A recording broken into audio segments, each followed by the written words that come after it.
Thanks for having me, and I'm excited to be here. It's the first time since I left BC Hockey 14 years ago I've had the opportunity to come back and speak to a group of coaches in British Columbia. So I'm excited to be here, being a BC guy.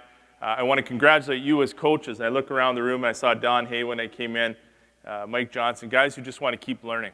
And in the middle of summer, to have people committed to the game like you are is great. And I think we got the best players in the world in Canada, and I believe that's because we got the best coaches. So congratulations to you guys for being here in the middle of summer to get better.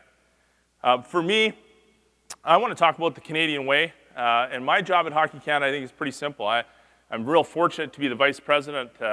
As I was introduced, I've been there 14 years. I've had some great opportunities, as you can see here, and been real fortunate to be part of teams that won gold medals.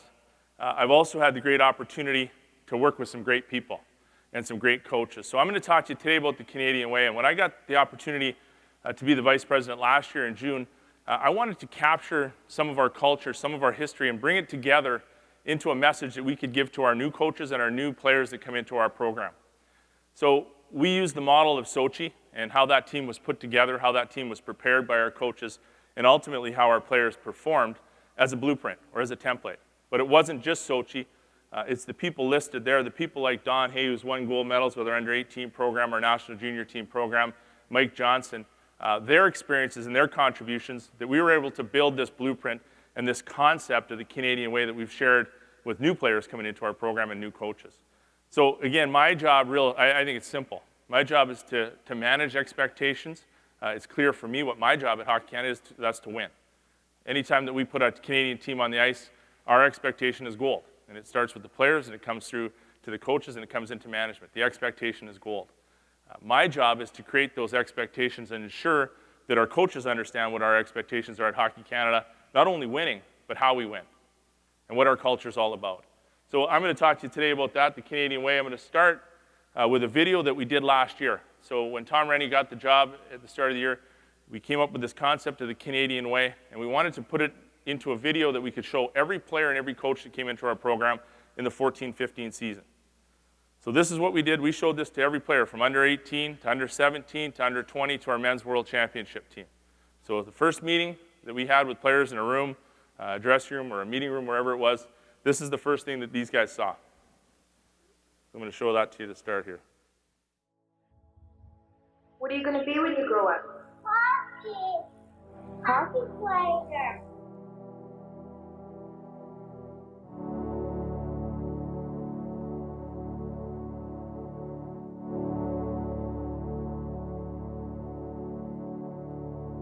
The Canadian way. For more than 100 years, hockey has been our passion. Played on ponds and rinks, from coast to coast. After school with your friends, Saturday night with your family. Hockey brings us closer together. It inspires us. It's our way of life. And to many, it's what defines us as Canadians.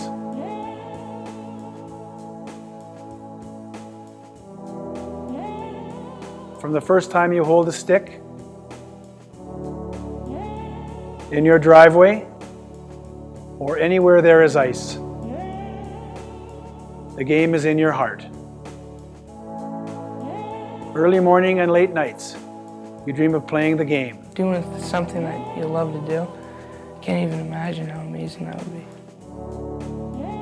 You dream of scoring the big goal, making the big save, being the Canadian hero. Again, let's stop it! Sidney Crosby, the golden goal! And sharing those special moments.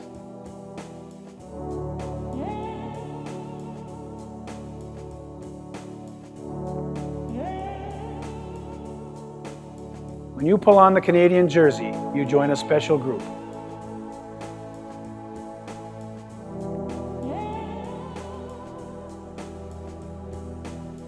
From Henderson Here's another shot, right by the score! Henderson! to Crosby no matter your age, no matter who you are part of our family, representing your country, your hometown, your family, your teammates, and the people that protect us. You are representing every Canadian. When we step on the ice, our country stands as one. We don't play for the name on the back, we play for the one on the front. With this honor comes responsibility to carry on our tradition, to carry on the Canadian way, to do whatever it takes, to give everything you have, to sacrifice, to be relentless, to never give up. Loose puck, Everly scores! Tie game! Can you believe it? When you come face to face with adversity, embrace it. When our opponents push back harder. Other countries will be united against us. Locker room, and I know the whole world wants us to lose, except for Canada and Canada fans and our players, and we'll be there, we'll be standing. But together we will find a way. Together we will achieve our goals. Together we will wave our flag.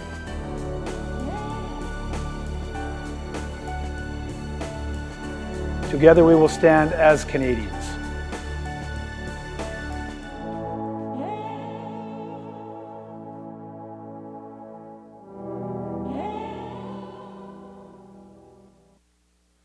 So if you're a Canadian hockey player and you're in the Team Canada camp, or you make a Team Canada team, a national team, and you see that video and you don't get excited, you're in the wrong place. We got the wrong guys. And so we don't have a lot of time with our national teams to create a culture. We have a history for sure, but to create those culture and to have players understand what the expectation is from them is the key for us. And so every time I get an opportunity, and to me what the Canadian way means, it's all about expectations. So every time I get to talk to a team or to a group of players, I always talk about three things. And it's professionalism, preparation, and performance. And I said at the start, the Canadian way was modeled against our performance in Sochi and the way we prepared there. And we hadn't won for a while. We won the Olympic Games. We hadn't won a world championship since 2007. We hadn't won a world junior since 2009. So we brought in this concept, and we created this video, and we harped on the details and the Canadian way and the expectations. And so what I want to do today is show you examples of those three expectations from Sochi, and I also want to show you how they were executed this year with our world junior team and with our world championship team as well, and then the outcome from those expectations. So first of all, professionalism. And to me, that's real simple. When you're representing your country, professionalism is paramount, whether you're a staff, whether you're a coach, or whether you work for Hockey Canada. And it's all these things. It's how we look. It's how we talk. It's how we act. It's how we interact, whether that's in an Olympic village, in a hotel, around the rink, with the IHF, with other competitors. And it's how we represent. So how you represent your hometown, your province, your club team, and most importantly, your country. So that little picture there is Dan Hamhuis, Jeff Carter, Getzlaff, and I think Patrick Marleau, and they're coming to the Olympics. You can see on the left side, they're coming to a game at the Olympics in Sochi. On the left side are some bikes. When we were playing Finland that day, they rode in on their bikes and tracksuits. So that's one way to do it, but to me, that's not professional. And so our guys, and this came from our players as a discussion with our leadership group, they wanted to come in suits. They wanted to be professional. They knew who they were representing. So that's the way they showed up. The other thing to me, too, is professionalism isn't just about an individual, it's about an organization. So as Hockey Canada, when you come into our program, either as a coach or a trainer or a player, I want them to understand how professional we are. There's 30 teams in the National Hockey League. I want to be as good or better than those teams. I want to be the 31st team. And I want to be as professional as they are. So when you talk about the Olympics again, to start, when you get named, Steve Yzerman calls you and says, we want you to be part of Team Canada for the Olympics. What a great thrill. So the first thing now, I got all these questions. I need some information. We sent this to our players. So we had a private website for our players. We had another website for our families, whether that's a parent, a girlfriend, or a wife. and that's a private login. They could get an app on their phone, they could have it on their computer, on their tablet, and on that website was everything you need to know about the Olympic Games. What we're gonna wear over there, what's our apparel, how are we gonna travel, what's our schedule, when's our conference calls. Everything you need is right there. So you got all the information right away, and to me, that's professional. And right away, those players think, these guys are prepared, they're professional. At the games themselves, we gave every player a phone. We gave every staff person a phone. We gave every family member a phone so we could communicate with them. Before Sochi, there was all this concern about security. And so this was a way that we could communicate. If there was anything that happened, we could be in touch with the players and their families, and they could stay connected. You could also find out what time curling was. You could find a way to buy tickets. You could take a train into Sochi and get the train schedule. Everything was there. So that's an example from our side how we wanted to be professional with our players. And then the dressing room. So before you go to the Olympic Games, Sochi's a long ways away. It takes 2 days to get there. I went there 5 times. Our VP at the time went there 4 times. We had a couple other people went there. It's not easy to do.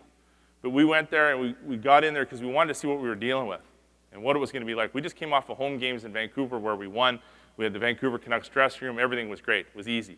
Now we're going to Russia, maybe the hardest place to play a tournament and maybe the place where they really want us to be unsuccessful. So we had a lot of challenges. We need to go build relationships.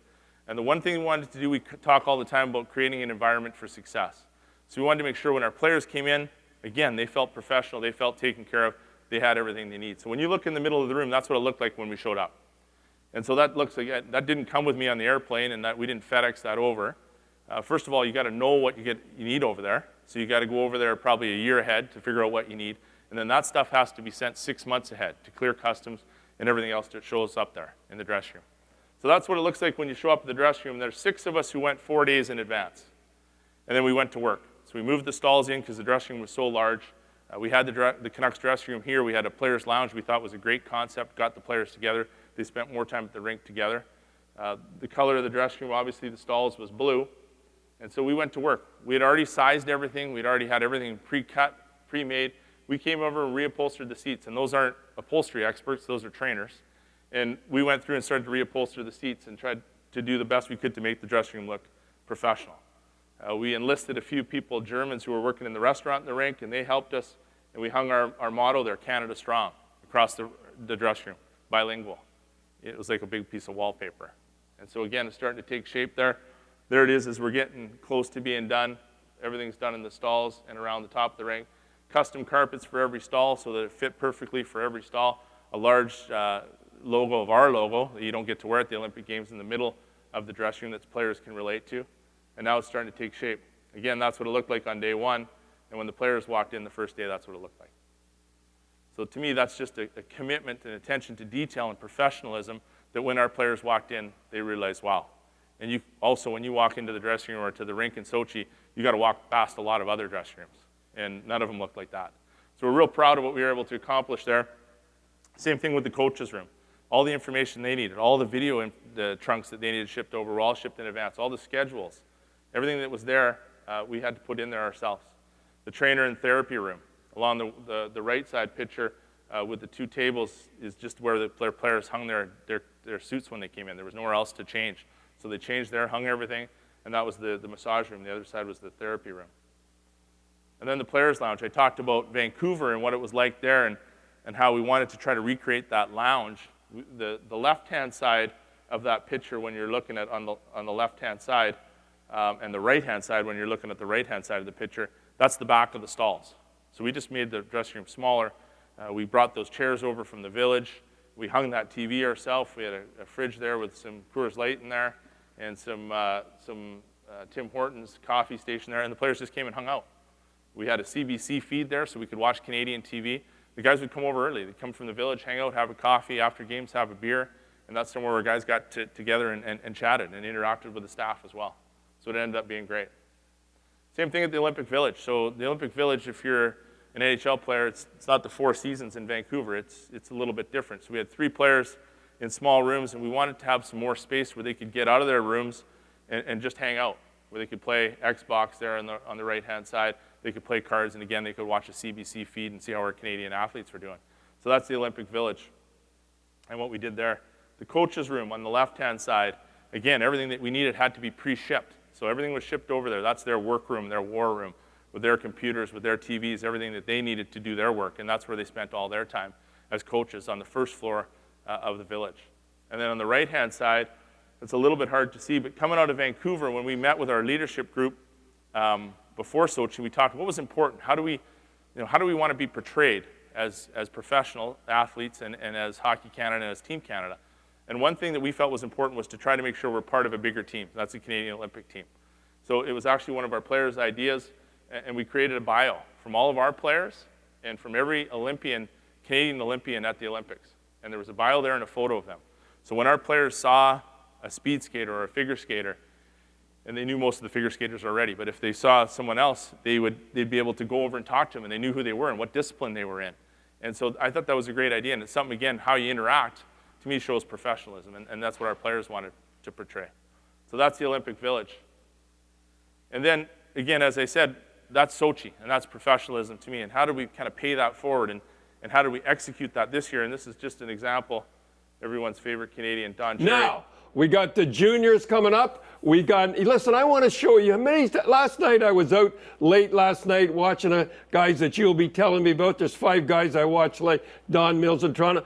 But watch 2 losers walking in before the game. Well, this is it. At the juniors. Yeah, this is the juniors. This is, I think, the Swedes or something. Look at these guys. And this is the Russians here. Now keep right on going, and you'll see the winners walk in like this. Class like that. Should do up his tie, but look at that. Class all the way. This is the way you win it. That's the way we act as Canada. We got a little thing too, how we act. We never act like that. We got a lot of class. We watch the Russian as we're talking here right now. After he gets the 1 goal, taunts and that like this here. Little taunt like that. We don't act with no class. Doesn't that? Stuff like that. Now, you remember at Cisco, the Ivan Halinka tournament that we had? So that's the World Juniors. So we talk about professionalism, we talk about the Olympics, we share those stories with our players at the under 20 level, and those are our expectations for our players at under 20 this year. So then after professionalism, we talk about preparation. And our goal at Hockey Canada and with our teams is to be the most prepared team at any event. And whether that's a dressing room or that's our coach preparation, our player preparation, that is our commitment, and that's what we want to be. So we talk about preparation in regards to Sochi. We started working right away, and we knew we were going to have a challenge after we'd won in Vancouver, and how were we going to create that same sort of environment in Russia? And so we needed to go, and we needed to figure out what we were up against, first of all. We also looked at our staffing. We thought we needed some new people. We needed a new addition to our management group to bring new ideas. We needed a new addition to our coaching staff, again, to challenge the thinking and bring some new ideas. So that happened right away, and we made some changes to our staffing. We committed to those site visits and had a plan leading up into the Olympic Games. And then we knew that going from the North American ice to the big ice was going to be one of our biggest challenges. And so we started to look at that as a coaching and as a staff. And then scouting. We wanted to be extremely detailed. We didn't want to rely on our knowledge from 2010. We wanted to get out there and make sure we worked and found players and knew not only our players, but our competition as well.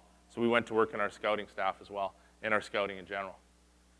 Coach preparation, and I give Mike Babcock a lot of credit, a ton of credit, because Mike said from the start, we talked about 2002 and then winning a World Cup in 2004, and then what was really unsuccessful in Torino in 2006, and just that continuity, how we kind of kept those players together and what mistakes maybe we made throughout that time.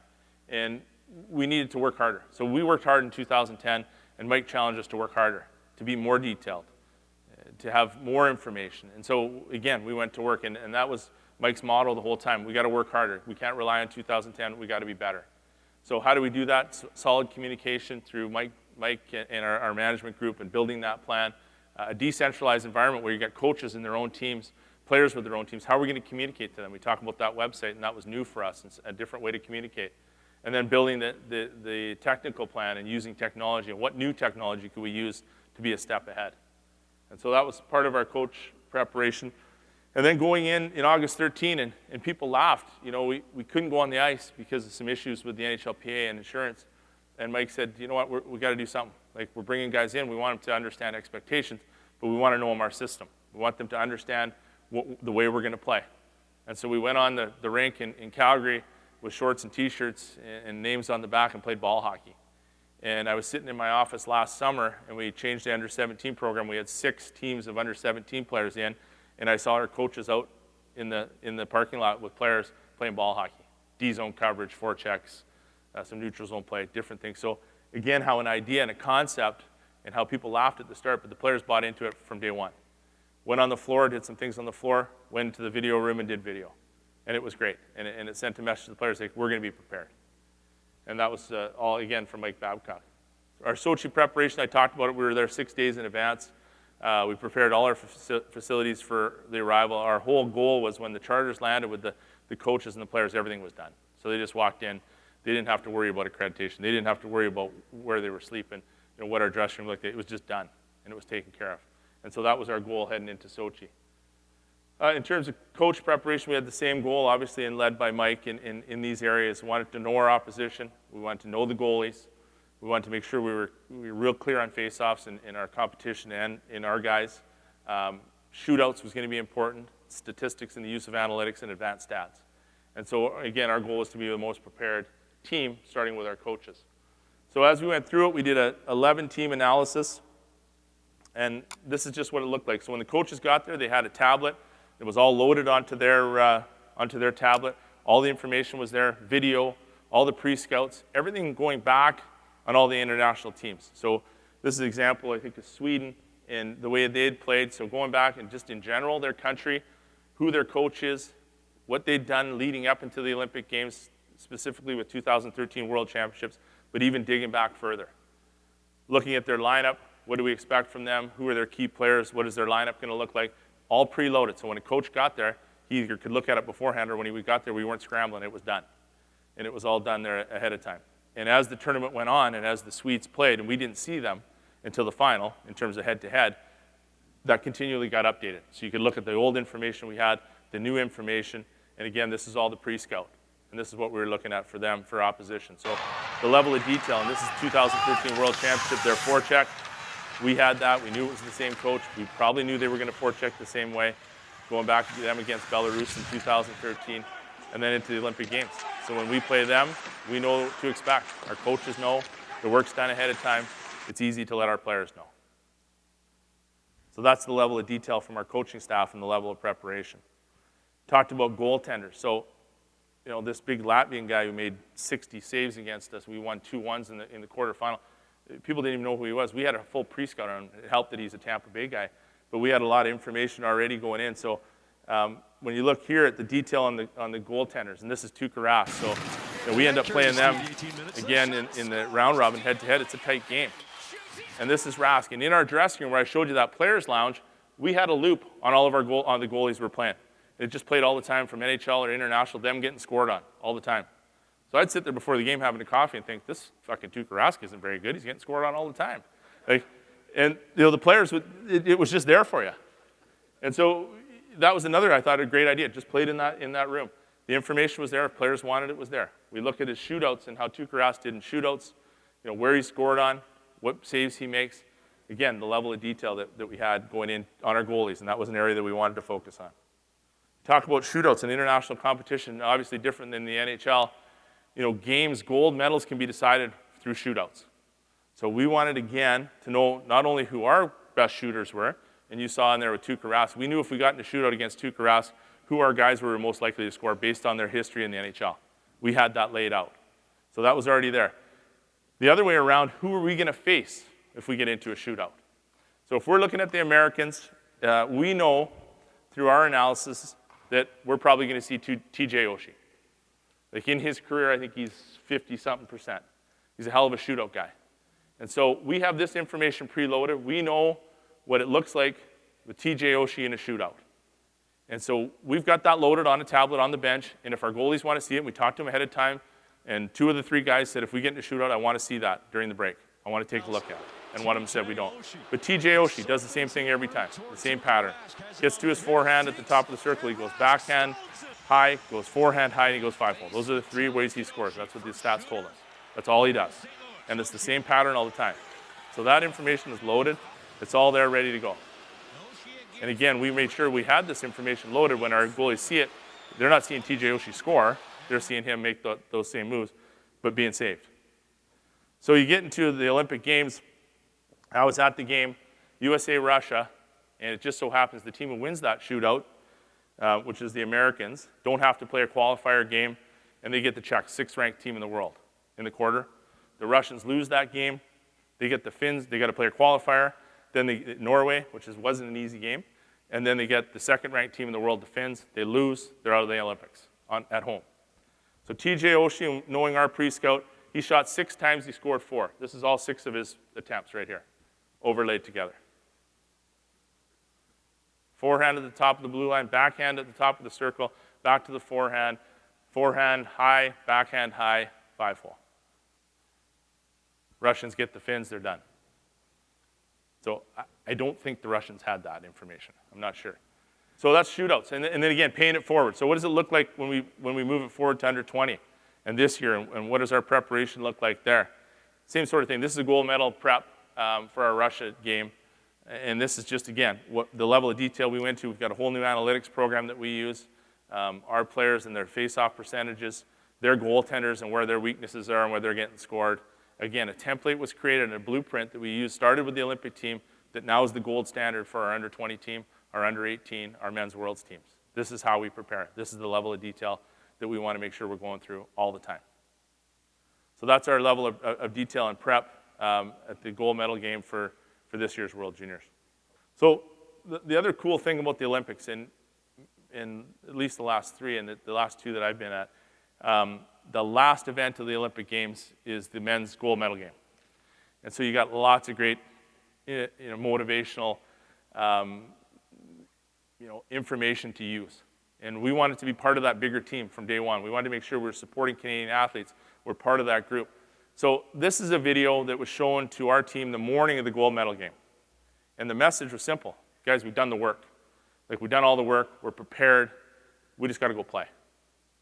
And there's athletes at the Olympic Games that have prepared their whole lives for this 1 minute. It could be, speed skating. It could be one jump. It could be one run down a ski hill. But they prepared their whole life. And so this is what they were able to accomplish, and we want to accomplish. We edited this video a little bit after we won, so it shows some gold medal clips in here. But this is the concept and the majority of what we showed the players. I'm standing on a ledge, and I'm walking on edge, and there's nothing you can say to me. It just don't faze me. I'm climbing up the walls, so what if I fall? And there's nothing you can say to me. It just don't faze me. Yeah. It feels like I'm paralyzed and the headlights falling, but it brings me back to life when I go all in. Safety's no friend of mine. It never got me by. So tonight I'ma let it die, just to feel so alive.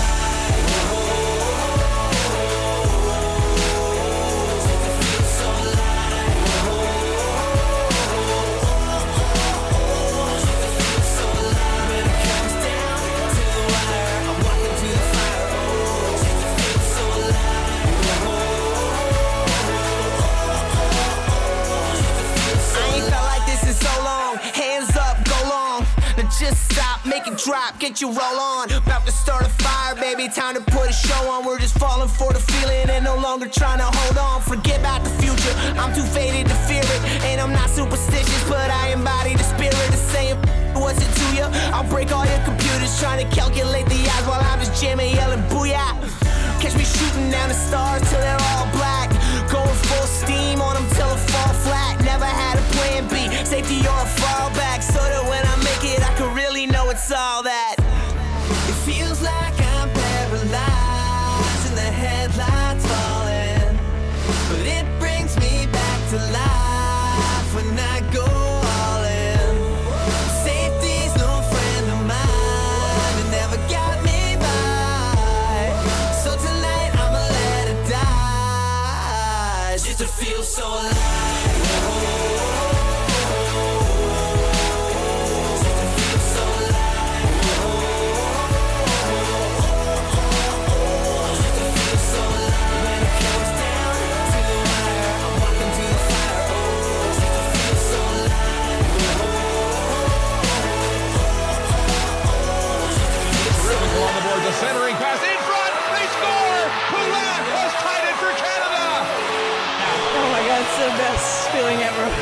It's like a dream come true again.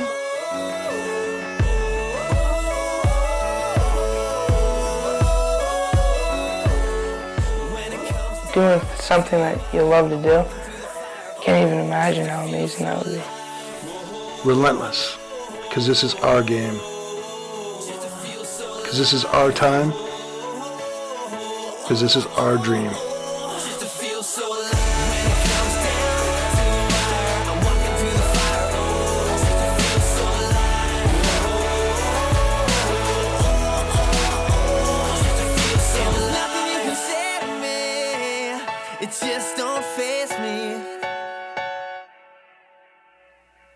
So some great motivation there from other Canadian athletes and performances at the Olympics. And to me, the last level of expectation for all of our teams is performance. So you can be as professional as you want, you can be as prepared as you want. It doesn't mean shit if you don't perform. And you need we need to spend time, and especially with our young players, and talking about that. What does that mean? So I said at the start, the expectation for our organization is to win gold medals, but we need to deliver gold medal performances. And there was a number of years that we didn't win, and people talked about our goaltending, said we don't have great goalies in Canada. I think that's bullshit, to be honest with you. I think we got great goalies, and I think we had great goalies. I don't think we had great goaltending performances, and there's a difference. And so we spend a lot of time talking to players about performance and what that means and how they can perform and ways that we can help them. But when it all comes together, and when you have that professionalism and it meets the preparation and you have the performance, this is what it looks like.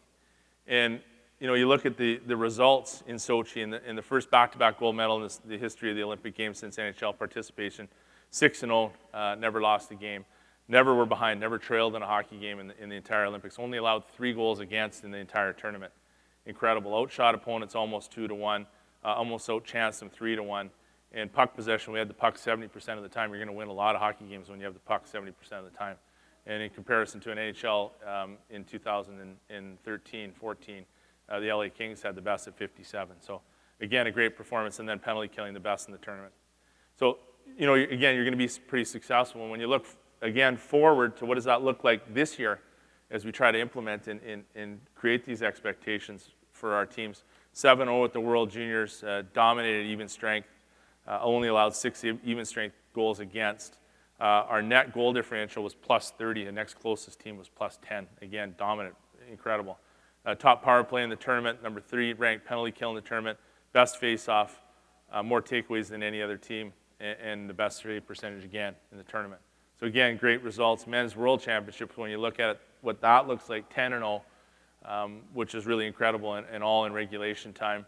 Again, dominated even strength, goal differential, scoring efficiency, top power play, second penalty kill, and again, the best save percentage. So some dominant performances on the heels of the Olympic Games and of the Canadian way. So again, just looking again, some videos, any good presentation, you don't want to listen to people talk, you want to watch videos. So I'm just going to show you again the Olympics, what it looks like when you come together. This is after the game, obviously gold medal game. Everybody cares a whole lot about winning, and when you wear this jersey, you understand that there's a lot of expectations, so it's great to deliver. Just a great group of guys that want to win, worse than anyone else, so we found a way. We played a really good team today, and their forecheck was really strong, and we had a tough time to get our game going. They deserved this one. Our just overall will to win was second to none. I'm just really thrilled and honored to be a part of this experience. I've never seen a greater, more talented group of players, more committed to winning than you guys. You should be proud of yourselves. We're proud of you. Being Canadian, to get to coach you guys and to see how hard we compete makes me very, very proud. Thank you, John. Congratulations. This has been a tremendous team. I've never seen anything like it. Thanks, guys. Jonathan Taves gets the party started.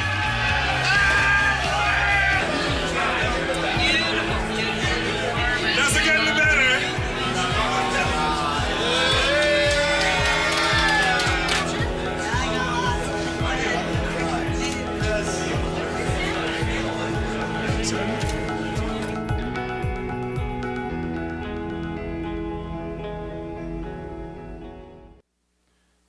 got the opportunity to present to summer sports and some summer athletes from the Canadian Olympic Committee, and talked about how important the Olympic Games are to Canadian hockey players. And like, those guys make millions of dollars, and like, I can tell you, the Olympics mean a lot to them. And that, Carey Price with his dad is an example of that. And then we look at the, the results again. We hadn't won a World Junior gold medal since 2009.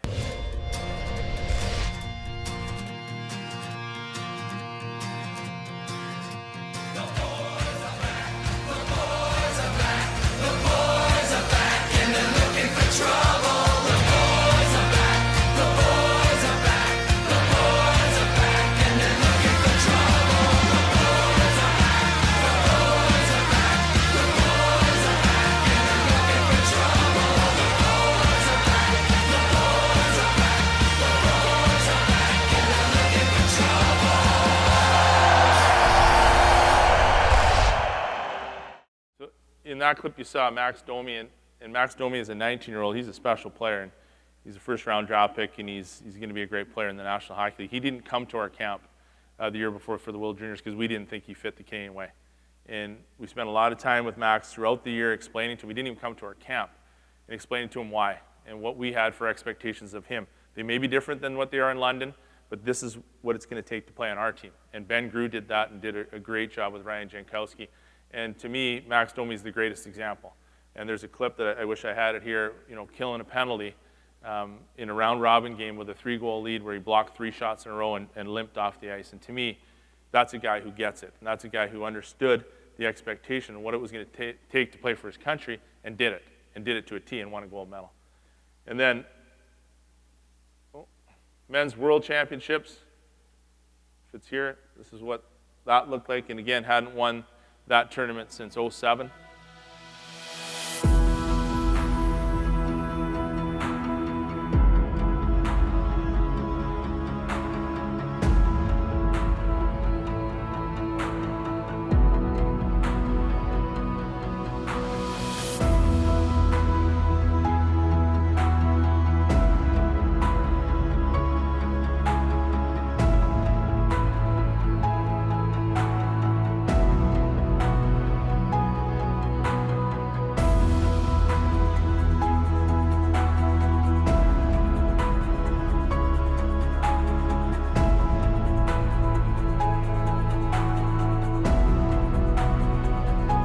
So it is the greatest theater in hockey. A one-game, winner-take-all showdown. For Ennis, spins and shoots, they score! Tipped in front! Tyler Ennis winds in. In comes Ennis, now Bobrovsky down the wraparound, tries, scores! Tyler Ennis makes it 2-0 Canada with a spectacular goal. And now loose in front, Crosby spins and scores! Sidney Crosby, and it's 3-0 Canada. In comes Giroux, the puck at his feet, still back in front, they score! Tyler Seguin on a sweet feed from Claude Giroux, and it's 4-0 Canada. Ryan O'Reilly back to Crosby, side of the goal, feeds it back, they score! Claude Giroux, it's 5-0 Canada. In comes McKinnon now, he shoots, Bobrovsky can't handle it, they score! Nathan McKinnon makes it 6-0. Canada holds the gold medal at the Olympics, the World Junior, and now the World Championship. It's a 6-1 final, and Canada has won gold in Prague. Once you're here, you want to win gold, and every time you represent your country, it's the ultimate goal. So it's a great feeling, and I'm just happy to be part of it. Anytime you play for Team Canada, it's high expectations, and you want to make sure you do your best. So to be able to do this is pretty special. You could tell from the start, everyone just gelled really quick. That part was real easy. When you come to these, it's important to make sure everybody's comfortable right off the bat, and it didn't take a lot of effort. A lot of guys are really happy to be here, and this was a special group, and it showed on the ice. Anytime you can put on this sweater for Team Canada, it's a great feeling. It's you're almost speechless about it. I love these guys, I love this team, and I love our country. So overall in the 14-15 season, this is what it looked like, and I think something we're real proud of, that under-18 World Championships, and Don Hay can tell you it's probably the hardest tournament to win. I think the year that Don won there, we were missing probably 12 guys that we would consider our top guys, and that number would be similar. This year we lost the Americans in the semifinal and regrouped and won bronze. And so 28-1 record in the 14-15 season. Again, something we're real proud of. And so now we got to get back to work. And someone told me once, if you're going to lead from the front, you got to act like you're behind. And so we're back at it. We're back at work. We're going to use the Canadian Way motto again with all of our national teams starting next week. We've got the under 17s, 18s, and 20s all in Calgary over the next 12 days, all at the same time. And that's going to be a special opportunity. Never done that before. So kind of building off the Canadian Way, and I promise this is the last video and then I'm done. But what does it look like now? So Sochi was our template. That was our vision. And then there were some great teams that kind of carried that vision out this year. And so we had an opportunity to bring those players back. They got their rings and got a chance to celebrate in Toronto in June. So we capitalized on that and talked to them what it means. I know what it means to me, but what does it mean to the players, the Canadian Way, and this is kind of what we got out of that.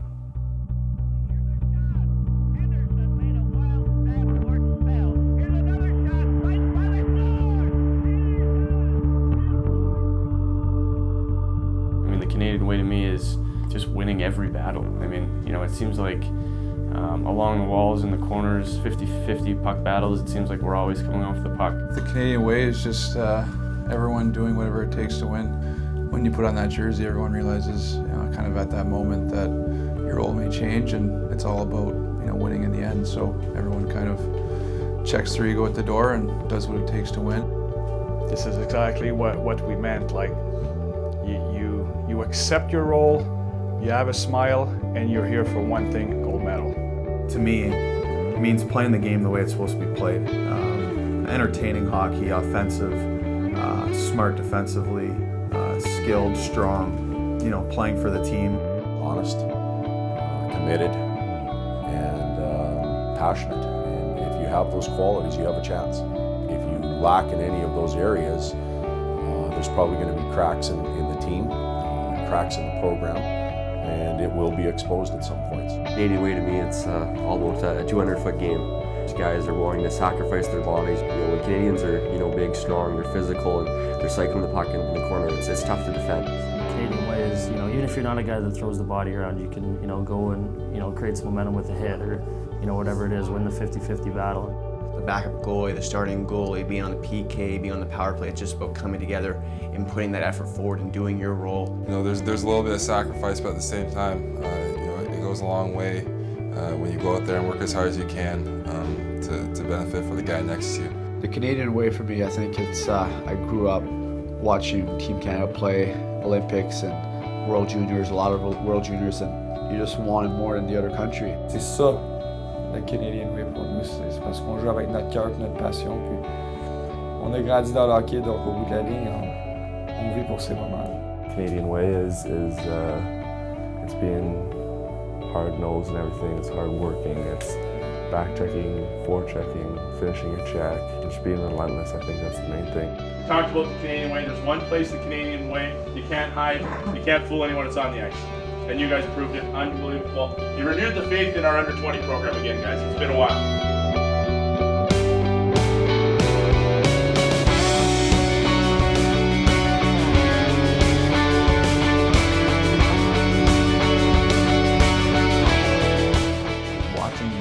Pro athletes look at themselves, but also look at their teammates and say, hey, look at that guy doing whatever it takes to win.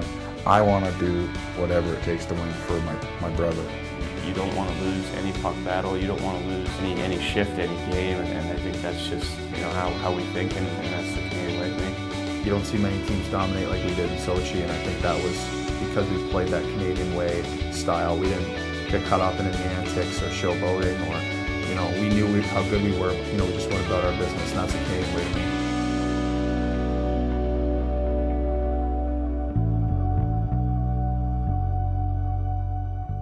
So we'll show a version of that. I think there's a little bit of work still to do on it, but that's a version we'll show to all of our players starting next week. And again, carry on that idea of the Canadian Way where, you know, it doesn't matter where you're from or what league you play in or what language you speak. When you come to play for Canada, these are the clear expectations. So I hope, you know, again, to me, it's all about culture and creating a culture and clear expectations. And hopefully there's something that you can take from that and use with your own teams. Good luck with your preparation and with your seasons next year. Coop, next year maybe I'll just send the videos. You don't need me to come. I can just do it remotely. But thanks for having me. I appreciate it. And congratulations again for you guys to be here to get better. Thank you.